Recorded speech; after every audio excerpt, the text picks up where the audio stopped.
Do you ever wake up in the middle of the night to the sensation of something or someone crawling on top of you? And when you turn on the lights, you find nothing but an empty bed? Well, today I have a story about exactly that scenario, and it wasn't the friendly type of crawler either. So let's go ahead and get into the story. There was a man under the bed. It was about 3 o'clock in the morning, and I was woken up by my cat, Boo. I was afraid it would bite me or worse. And I didn't want to pull the bed away from the wall. I saw the dark shape of its head rise above the floorboards. One moment I was backing away, screaming, and the next I was waking up on the floor. They informed me that my window was quite old and could sometimes come loose on its own. Despite their reassurances, I couldn't help but feel uneasy. I decided to change rooms and keep my bedroom door closed at night. Instead, I cleaned the rest of my house and waited for my parents to arrive. Once they did, I recounted the story to them. They both laughed and said how silly I was being, telling me it was just a big spider, not the end of the world. But I knew what I'd seen, and I couldn't shake the feeling that that spider had been no ordinary creature. One evening, I was getting ready for bed when I remembered that I needed to clean my windows. And despite my parents' reassurances, I can't help but feel that what happened to me is far from over. Maybe if I fixed the window, I wouldn't have to worry about unwanted guests anymore. I opened the window and got to work. I didn't notice anything peculiar until I leaned against the frame to wash the glass. That's when I saw it, a small hole in the window pane. Curious, I reached out to touch it, and as my fingers met the glass, it broke. I pulled my hand back instinctively, watching as shards fell to the floor. It had been a spider web, and now the broken glass scattered around me, I could finally see it properly. It wasn't a regular spider web. It was large and stretched tight across the window like a sheet. And in the center of it all, stuck to the web and facing my window, was a massive spider. It was brown and hairy, with huge fangs protruding from its mouth. I sat up with a gasp and looked around. The room was dark, and I could hear Boo meowing softly on the other side of the room. They'd probably tell me I should have just brushed it off and carried on cleaning my window. But I couldn't. Because of the sheer size of this spider, I was terrified. I'd never seen anything like it before. It was almost as if it had come from some horror movie. Like the one where the main character gets eaten by a giant spider and becomes a terrifying creature. I remember thinking, surely if it could do that to someone else, it could do it to me. Panic surged through me, and I ran to grab my broom. I began swiping wildly at the spider, hitting the glass and knocking the web loose. The spider managed to escape, however, and disappeared outside. I looked out the window to watch it scuttle away, hiding between the gaps of my neighbor's house. I could see it disappear from sight. My door was open, and I could see the silhouette of my neighbor across the way. I hadn't locked my door. Relief washed over me as I realized I was safe. Had I imagined the whole thing? The memory felt so real. I got up, realizing I was covered in scratches on my arms and legs, and walked over to the window. Someone had left the window open. I closed it, feeling foolish for being scared, but then I noticed something. Looking on my windowsill were several pairs of little feet and tiny claws that were not my cat's. I froze, and it stopped moving. I cautiously kept it pointed at the creature under the bed as I stared at it.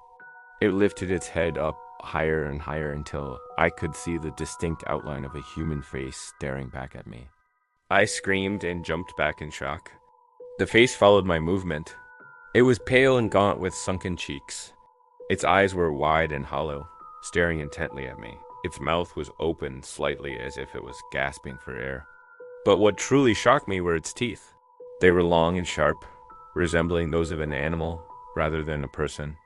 It began to rise higher and higher above the floor, revealing the rest of its emaciated body.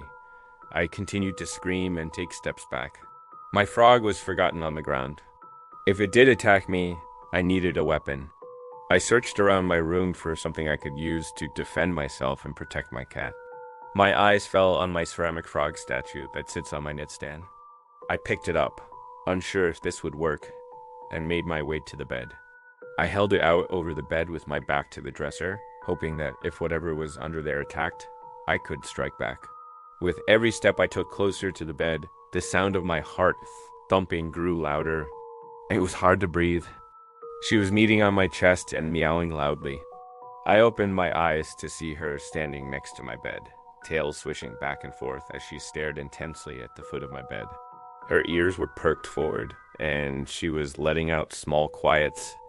At first, I thought she must have seen a mouse or some kind of bug and wanted to play. She'd often grab onto bugs midair and eat them. But I could tell this time it was something different because she wasn't going near the creature at the foot of my bed. She was pacing frantically back and forth on the opposite side of the bed, occasionally jumping down and scratching at the area where she believed the mouse was. Concerned, I got out of bed to investigate. As soon as I got close to the bed, though, my cat took off and hid under my dresser. I was puzzled, but I got closer to the bed to try and determine what was out there. That's when I saw it. Something was definitely under my bed. At first, I couldn't tell what it was, but it seemed to move as I watched. I couldn't believe it. How could someone break into my house, crawl under my bed, and I not notice? I knew I had to do something, but what? I couldn't confront it. I didn't know what it was, if it was dangerous, or if it could hurt me. I stood there for a while, debating with myself, not wanting to move in case it attacked me if it saw me moving. My cat kept making noise under the dresser, and I felt helpless and hopeless. I knew I had to do something. Since we live in a duplex, our bedrooms are located right beside the front door. And this particular morning, I could see that the door was slightly open. I assumed someone had come in through the front door and left it open accidentally. However, when I stepped further into the bedroom, I realized that was not the case. I don't have any furniture other than my bed against the walls, so it would have been impossible for anyone to enter the room and leave the door open like that. Not to mention, we live in a very safe neighborhood. I was now certain that whatever was in my room was coming in through the window, and the way my blinds were bent, I highly doubted it was a human. Despite my fear, I wanted to check if my cat had encountered something dangerous, so I walked towards the foot of my bed to look under it. So I started to formulate a plan. I knew I didn't want to put my hand under the bed to feel for whatever this creature was. That's when I moved, and then it lunged. I don't remember what happened next. Some time passed, and I eventually told my neighbors what had happened. This is where our stories diverge. Some people might say what happened next was irrational. It had been a simple spider. I told myself, but the damage was done. I refused to go near the window again. Today, I still sleep with my bedroom door open, afraid that if I do otherwise, whatever was lurking outside my window will find a way in. Well, that concludes today's stories. Thank you so much for tuning in. And if you enjoyed today's videos, please consider liking and subscribing. What's up, guys? Welcome back to my channel. If you're new here, welcome to the channel where we upload scary stories every week. So please consider subscribing. And if you're a fan of scary stories, you can follow me on social media for daily scares. Or if you want to hear more stories from me directly, then follow me on social media for daily scares. Anyway, I'll see you guys next week with another scary story. Bye. Now, I always say I don't believe in ghosts, but sometimes the things that happen to me just shake me to my core. Take the night I spent in the Vampire Hotel, for example. I noticed the room was missing from the map after I'd slept in it. By the time I went back to the front desk to ask, the hallway it was in wasn't there anymore. I was backpacking through Eastern Europe last fall, cheap hostels, overnight buses, you name it. I'd made it as far as the Carpathian region in Romania, which honestly felt like the middle of nowhere. Beautiful, but isolating. I had been hiking for hours through a rural village trail when a sudden storm hit dark clouds rolled in fast, and the wind picked up enough to snap tree branches overhead. I wasn't going to make it to the next town, so I turned back toward the only structure I'd passed that might have a roof, a tiny, old hotel tucked beside a dense patch of woods. It had a rusted iron gate and a faded sign swinging above the door that simply read, Pensione Draculae. No joke. It almost made me laugh until I saw that the lights were on. I walked in soaked and freezing. The place looked dead quiet, but a bell sat on the desk, and when I rang it, a woman emerged from the back office. Late 50s maybe, pale, polite, but distant. She spoke enough English to get by. I asked if they had a room for the night. She paused, then nodded. "You can have room 6, she said. She handed me an actual key, not a card silver, with a red tassel attached. Then she pulled out a faded floor plan taped to a clipboard and circled the room in the far corner of the top floor. "This one," she said, tapping it. I climbed the narrow staircase, which creaked under my boots. The hallway upstairs was dim, lit only by a single bulb that flickered overhead. Room 6 was all the way at the end. No other doors on that side, just mine. The key turned hard in the lock, like it hadn't been used in a while. The room was dot off. It wasn't dirty, but it felt like no one had stayed there in years. Thick curtains blocked the windows, and the air had that heavy, stale smell like a basement. The radiator clicked faintly, but didn't put out much heat. I threw my bag down and peeled off my wet layers. That's when I noticed something weird. There were no outlets. None. I wanted to charge my phone, but couldn't find a single socket, not even by the bed. When I pulled back the curtains, instead of a view, there was just the warped wood of a boarded-up window. Still, I was exhausted. I ate a granola bar, climbed under the stiff sheets, and fell asleep almost immediately. I woke up at exactly 3:14 a.m. to a sound I still can't explain. It wasn't a knock, it wasn't scratching, it was like dot something sliding. Slowly, across the ceiling above me, and then whispering. Low.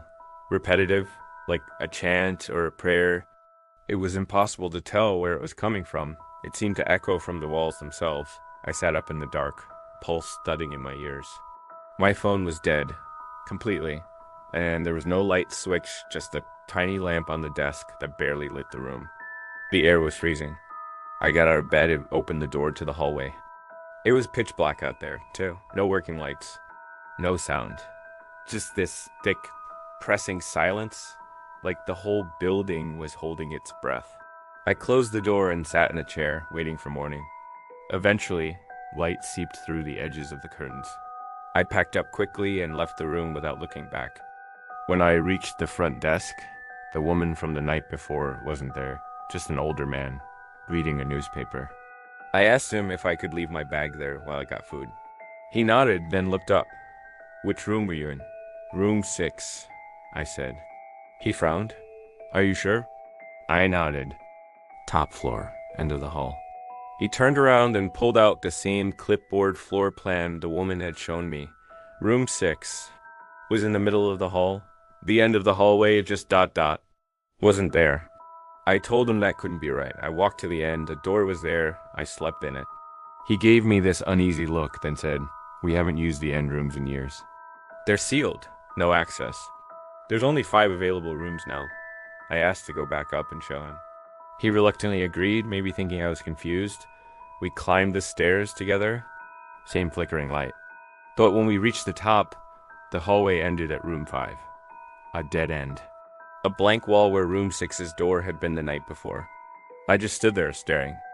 He said nothing, just slowly stepped back down the stairs. I followed. I checked out, grabbed my bag, and didn't ask any more questions.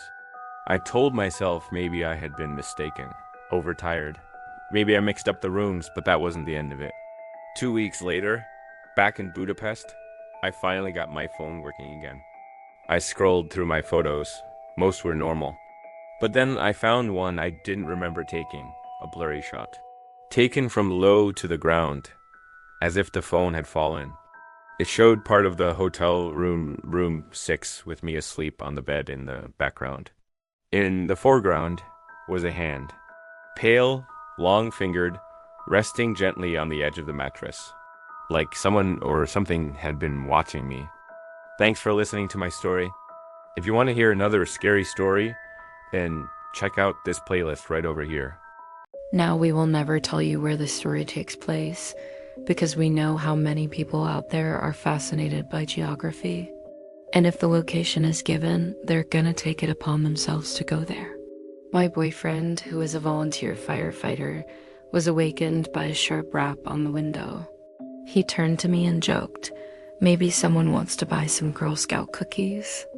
We laughed it off and went back to sleep. We called 911, but they didn't think much of it. since no one had been hurt and it was just property damage. We decided to call my parents, who lived 30 minutes away, to see if we could stay with them until morning. And luckily, they welcomed us to come over. We piled into their car and headed to my childhood home.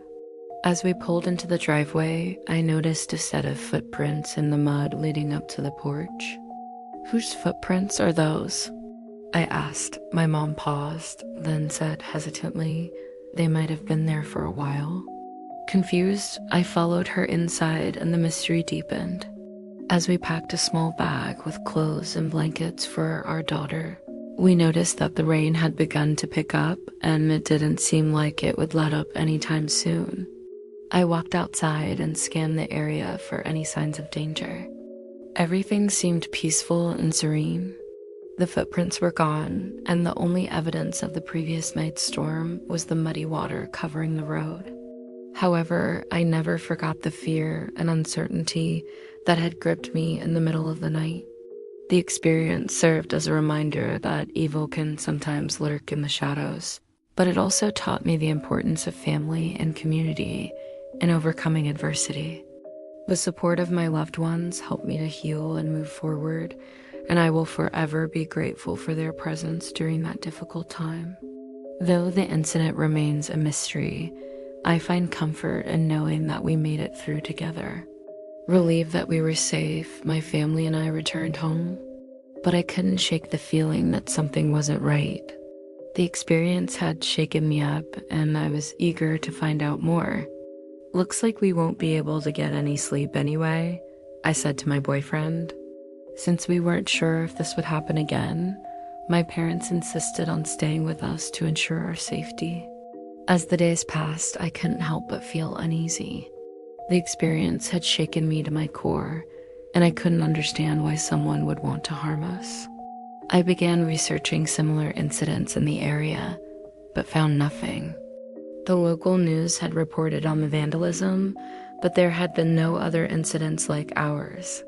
Frustrated, I decided to take matters into my own hands. I contacted the local newspaper and offered to share our story in hopes that someone with more knowledge about the incident would come forward. But unfortunately, no one did.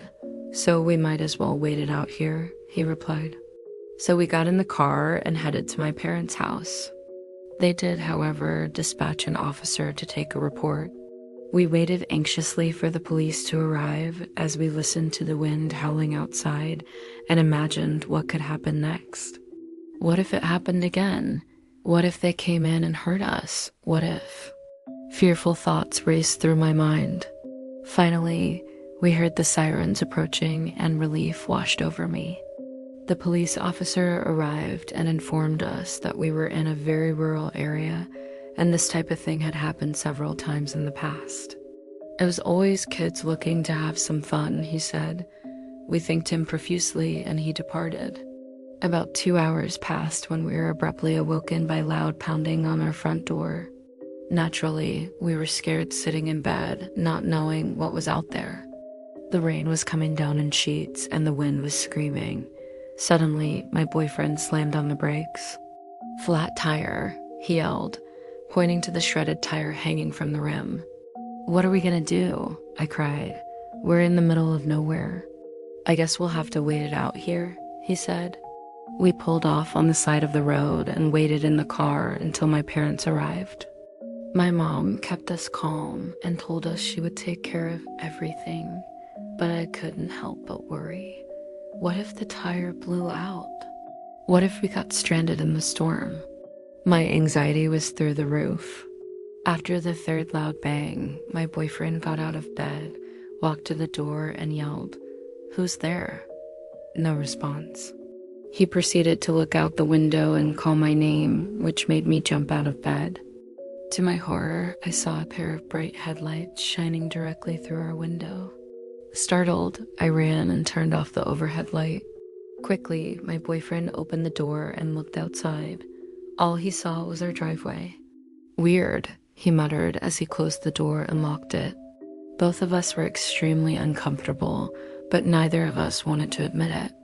So we just got back into bed and tried to go back to sleep.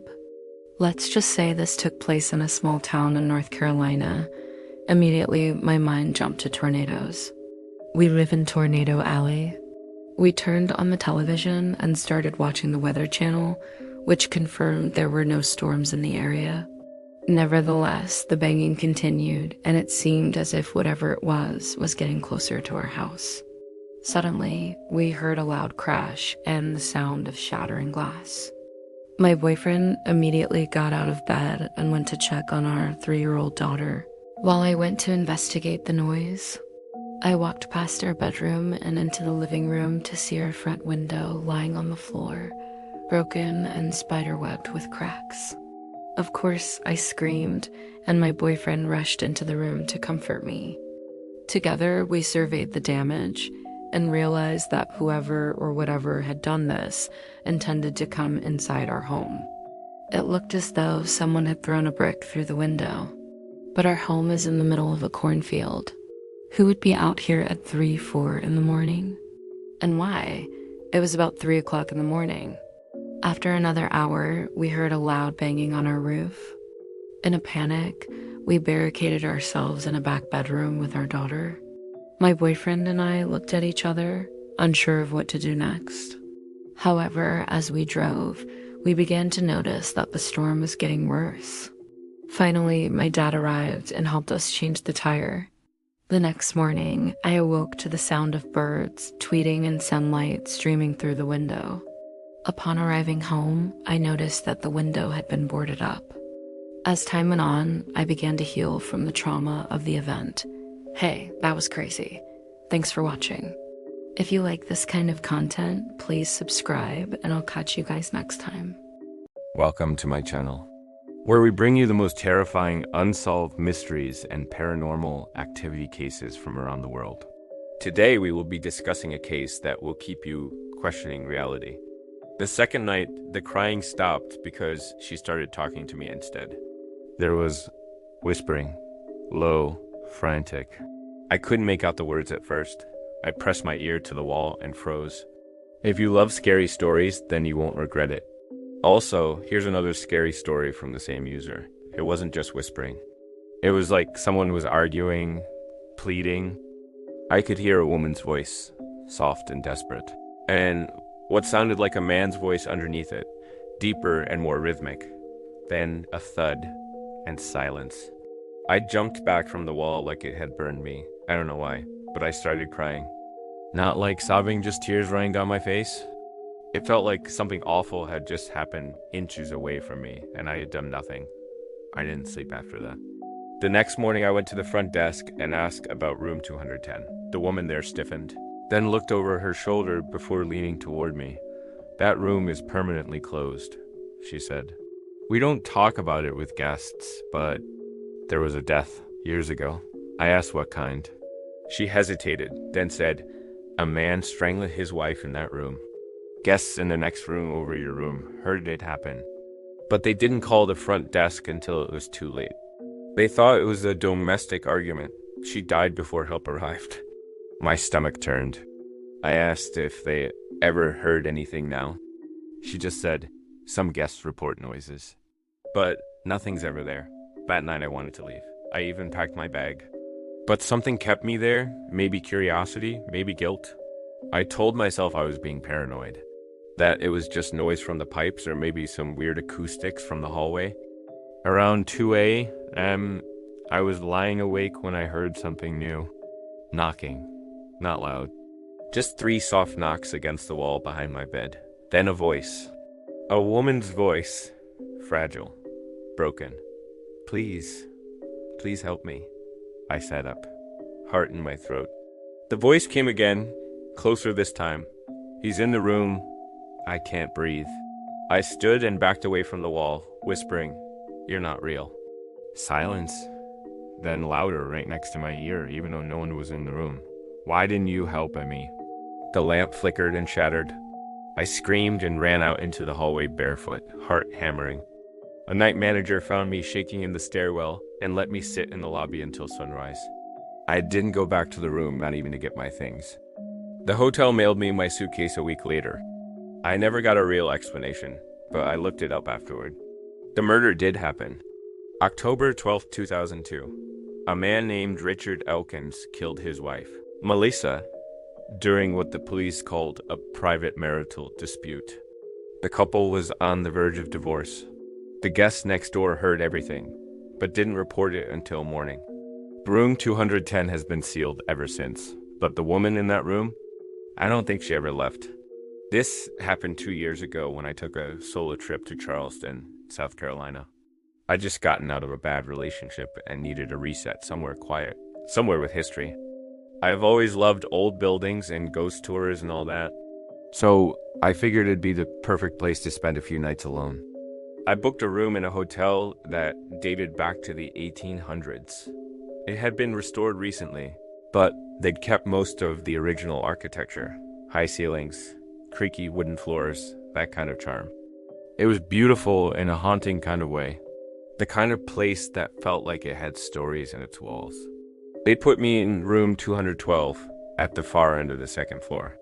The bellhop, this lanky, soft-spoken guy, wheeled my bag up and, just before handing me the key, said something a little odd. "You've got the quietest room in the house," he said. I smiled and thanked him, but when I asked what he meant, he just shrugged. Not a lot of foot traffic down this hallway. I settled in, unpacked a few things, and went out to dinner. Nothing weird, just a peaceful first evening.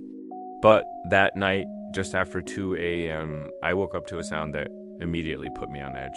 It was crying. Soft, muffled, coming from the room next door. At first, I thought nothing of it. It's a hotel. People cry in hotel rooms all the time, right? Breakups, bad news, loneliness. I figured maybe it was a woman traveling alone like me. Still, something about the sound made my skin crawl. There was no rhythm to it, just this quiet, breathless sobbing that would stop suddenly, then start again minutes later. Eventually, I fell back asleep. The next morning on my way down to get coffee, I passed a housekeeping cart and asked casually, "Hey, do you know if the guest in 210 is okay?" The woman gave me a strange look. "No one's in 210, she said. That room's closed off." I asked if she meant for repairs or something, but she shook her head. "It's sealed. We don't rent it out anymore." I didn't ask any more questions. Maybe I should have. But I didn't want to seem dramatic or nosy. They booked me a room next to a murder scene. The first night I heard a woman sobbing through the wall. That night I was reading in bed when the crying started again. Same time, just after 2 a.m. And this time though, it wasn't just crying. If you enjoyed this haunted hotel story, then make sure to subscribe to my channel where I publish the most terrifying unsolved mysteries and paranormal activity cases from around the world. My dad was drinking with some friends and having a good time. When I say some friends, I mean just one friend. The same one he always drinks with, a guy named Dave. They're always getting drunk together. At 3 a.m., my mom calls me saying she can't get a hold of my dad. She's been calling him for an hour. She's worried because he never stays out late anymore. She asked me to check on him. So I get dressed and go to his bar. It's only 5 minutes away from my apartment. When I get there, it's pretty late. Most of the bars around here are closed. But I see a familiar truck parked outside. And sure enough, the front door is open. I walk in and it's empty. I call out for my dad, but no answer. Then I spot a crumpled up napkin on the floor next to the door. I pick it up and unfold it. It has a number written on it. It's unfamiliar and I don't recognize it. Suddenly, I'm overcome with a sense of dread. Why would my dad leave a note for me with a number on it? Why wouldn't he just tell me where he's going? I consider calling the police, but I decide against it. I figure my dad probably doesn't want them to know he's been drinking. Plus, he's a grown man. I'm sure he can take care of himself. But something feels wrong. I try calling his phone, but it goes straight to voicemail. I'm starting to panic. I know my dad too well. He would never ignore a call from me, especially not after leaving me a cryptic note. What if he got hurt? What if someone attacked him? I have to do something. So I find a taxi and head to the number on the napkin. It's a motel on the outskirts of town. I pull in and spot my dad's truck in the parking lot. That's when I see the blood on his truck. I run to his side, but it's too much for me to look at. I can't bring myself to touch it. The blood makes me sick to my stomach. But I have to do something. I'm shaking, but I manage to unlock the truck door and get inside. I don't find my dad anywhere. I start looking for him, calling his name, but no response.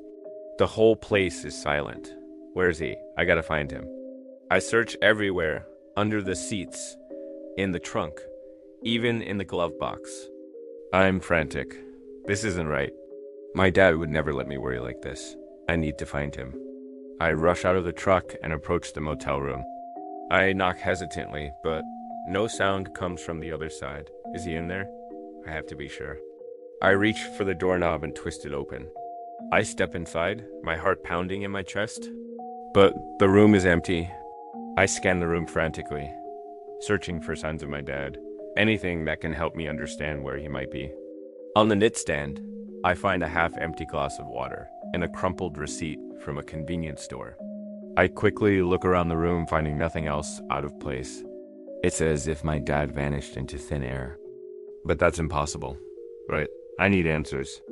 I need to know what happened to him. I grab the receipt and head to the car. I have to find him. I dial my mom's number and wait for her to answer. Mom, I say, my voice trembling. I've been looking for Dad. I found his truck at the motel. I just found his truck. My voice cracks. I can feel tears threatening to spill from my eyes. What do you mean, you found his truck? Where is he? Mom's voice is sharp with worry. I don't know, he's gone. I looked everywhere. I choked back a sob. What did you say? Gone? What do you mean? Mom's voice is filled with panic. I don't know. I found his truck here, but he's not in a room. He's not here. I struggle to keep my composure. Stay calm, honey. We'll find him. I'm on my way. Mom's voice is now laced with determination. I take a deep breath, trying to steady myself. Okay, I'm heading to the convenience store. He bought something there. Maybe we can get more information? As I reach the convenience store, my heart pounds in my chest. I rush inside, hoping to find something, anything that can lead me to my dad. I approach the counter and explain my situation to the clerk. My dad was here earlier, I say, my voice cracking. He bought something from you. The clerk's face remains impassive. I'm sorry, ma'am, but we have strict confidentiality policies. I beg him to help me, telling him I won't tell anyone if he does. But he stands firm. Frustrated and desperate, I explore the store, grabbing the same items Dad might have purchased in hopes of finding a receipt. When I find a pack of cigarettes and a bottle of whiskey, I buy them, hoping to find a recent receipt inside. But as I check, they're old. I feel a surge of panic and helplessness. Where's my dad? Why hasn't he contacted me? As I exit the store, defeat washes over me. I don't know what to do next. With no answers, I drive home, calling my dad's phone every few minutes. Each unanswered ring amplifies my worry. Hours pass and the sun begins to rise. I haven't slept. All this time, I've been pacing my apartment, unable to relax. My mom arrives, her face etched with worry. She hugs me tightly, her presence a source of comfort in this terrifying situation. Together, we discuss strategies, hoping to retrace my dad's steps. My mom suggests checking the hospitals, which I do. But I don't find my dad. I'm starting to lose hope. How could he vanish without a trace? And then there's the blood on his truck. Has something terrible happened to him? Just when I think it can't get worse, my mom gets a call from Dave, my dad's friend. Dave tells us he last saw my dad at the bar around midnight. They were drinking, but my dad seemed upset. Dave claims he left after a few hours to go home. This new information adds another layer of mystery. Why was my dad at the bar if he planned to meet someone at the motel? Was it a setup? And what was that cryptic note all about? Did my dad know something I don't? I find myself in a labyrinth of confusion, desperate for answers, yet unable to piece the puzzle together. I'm scared, frustrated, and heartbroken. My dad is my hero, and the thought of him lying hurt somewhere is unbearable. I love my dad with all my heart, and I will not rest until I find him.